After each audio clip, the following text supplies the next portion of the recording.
Good day, this is Winter Kim, writer and a book YouTuber. This year, the Seoul International Book Fair is to be held online due to the COVID-19 issue. Until last year, many people from the publishing industry visited the fair from many different countries to share information about Korean books and meet their publishers. But sadly, as we cannot meet face-to-face this year, we've prepared a short video introducing some notable Korean books. In this video, we're presenting 7 books published in South Korea in the literature category. A novel by Hae-Jin, who started her literary career in 2004 and was awarded with many literary prizes since then.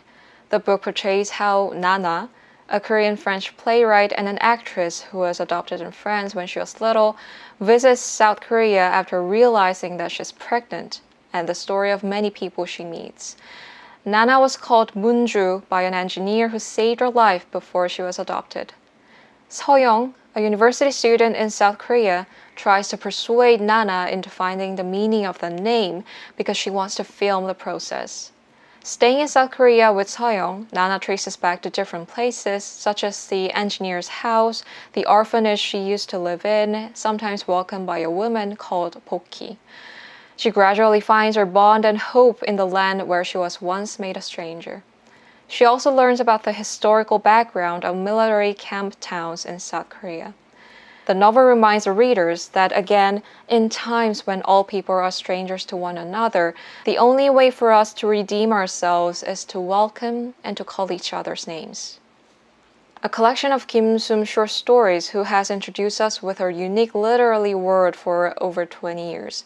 Featured stories include 뿌리 이야기, the award winner for the 2015 Isang Literary Award, one of the most prestigious literary awards in South Korea. 나무를 만질 수 있을까? A remade version of On Slowness, her debut piece, and 슬픈 어항, a remade version of Times of Middle Ages, the award winner for 1998 문학동네 New Writers Award. As the author is well acknowledged for her unique style of writing, all 3 stories draw the reader's minds with strong, vivid images.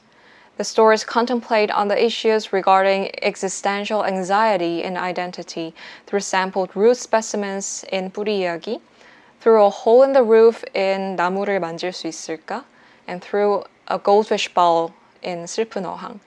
It is a book that best displays Kim Soom's poetry-like writing style. Jin-Young, a writer who is loved by her sensitive, free-writing style, has published this novel online through Munhak 3. The story is about how Jeya, the protagonist and also a victim to domestic sexual abuse, faces her pain and overcomes it. It also focuses on other victims of similar violence, the social's tendency to conceal those incidents, and so many secondary abuses that come with that atmosphere. The readers can deeply consider about the sexual violence issue while following her story. The novel is very powerful, making the readers go heartbroken when Jeya's pain is portrayed, and also to determine along with her when she makes up her mind to survive. With the debate on sexual violence issues hotter than ever, the novel can act as a starting point to read and share thoughts together. A poetry anthology of poet Kim Haeng-Sook, who has presented us with different stories of people through many anthologies ever since her first publication in 1999.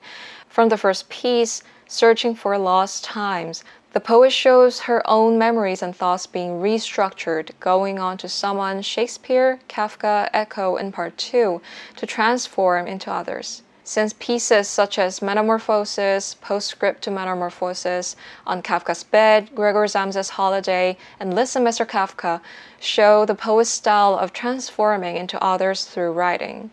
Keywords such as dream, mirror, imagination also reflect such senses. Other pieces also show a broad range of her poetry world, summoning many writers such as Ki Hyung-do, Kim Soo-young, Hwang Jung-in, Raymond Carver, Hwang Ji-woo, and Clint Brooks. Serial poems such as Following the Stream of Consciousness, Coffee and Umbrella, Umbrella and Cigarette and Conte are also interesting to read. This is the first poetry anthology of Ryu Seong-Hoon, who first started his career in 2012. As the book's title shows, the poet's works feel like as if someone's stretching their hands out to things that drift apart in the wide universe. They may be memories fading away from time, people who have left me, or life itself slowly pacing its way towards death. Recollecting memories about the Milky Way, nebulas, and the stars, looking at the evening star that shines in winter, and listening to Dopplers of the Night, the poem's narrator wants to leave this place to approach the missed ones, yet questioning why people are enthusiastic about the faraway deformities while they are merciless to the close ones.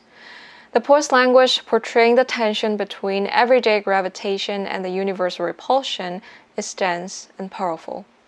One of the most loved poets in Korea, Jung Hyun-jung's poetry anthology is here. After starting his literary career in 1965, the poet has created many pieces that has been quoted by South Koreans for decades. He also translated Pablo Neruda and Federico Garcia Lorca's works into Korean. For this, he was awarded the Pablo Neruda Medal by the Chilean government in 2004. With 29 pieces of poems that the poet selected, the book also features pictures of different objects in his everyday life. Pictures of a pencil, brush, clock, draft, stamp, eyeglasses, pebbles, oil painting are placed between poems, and some pieces come with handwritten drafts that the poet wrote himself. The image of the poet and objects living together, leaning on each other sideways, brings both nostalgia and comfort to the readers. Also, the philosophical mood of the pieces will leave the readers in deep thoughts. In South Korea, where everything changes fast, signboards are no exceptions. In the fast-changing city landscape, old signboards are quickly changed into new ones. The author, Jang Hae-Young, examines the city's old Korean signboards with careful eyes.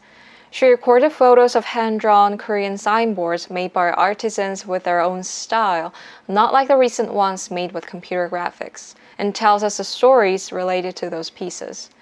The signboards made with hand-tailored acrylic boards and handwritten paint looks like a historical artifact of the past.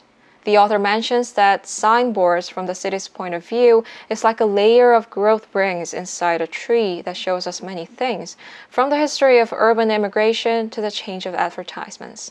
Just like she says, traces of the 1988 Seoul Olympics or picture signboards for the illiterate somehow reflect the weight of time.